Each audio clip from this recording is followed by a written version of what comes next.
Can we continue to innovate and advance technologically without fucking up our kids? Of course we can. Of course we can. And that is the case that Tristan Harris, the co-founder of the Center for Humane Technology, is making in this article for the World Economic Forum ahead of his speaking engagements, where he is going to talk to world leaders and economists about how you can continue to be a capitalist, you can continue to be an entrepreneur, and you can continue to innovate technologically without compromising the development and mental health of our youth. These companies progressing and youth social development and mental health cannot coexist, because the incentives that are driving these companies obviously are profit, and they make profit by maximizing engagement and maximizing eyeballs on the product for as long as possible.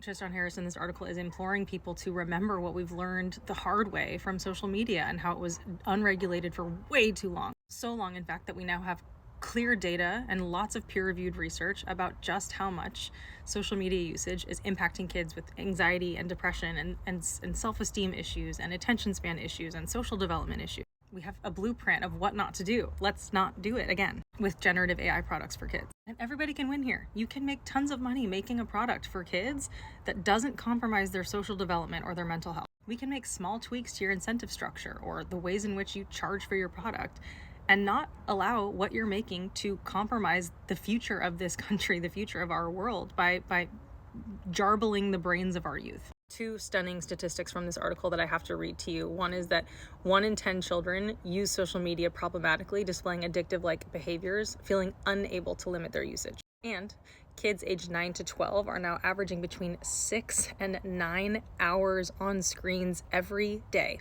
inhibiting them from developing crucial aspects of their identity and inhibiting them from developing socially with things like empathy and confidence and connection, existing in the physical world with peers, making mistakes, learning from those mistakes, experiencing failure and overcoming failure, and experiencing success in the physical world. He puts it plainly that generative AI products for kids are replacing vital human interaction, the foundation of how children learn, grow, and form identity. Exposure to emotionally persuasive machines erodes authentic relationships and desensitizes us to real empathy. That is a big problem. Teenagers are already reporting a preference for AI companions over real-life friendship, according to research from Common Sense Media. That is just so sad. And he reiterates his point at the very end of the article. We don't have to compromise one or the other. You can continue to innovate. You can go get rich off of your product, but not at the expense of child development and child mental health. These things can work together. They can be aligned. He concludes with this magnificent mic drop moment.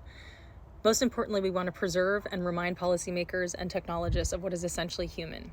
Crucial life skills such as empathy, critical thinking, problem solving, and resilience. These cannot be replaced or eroded in the name of technological progress. Booyah.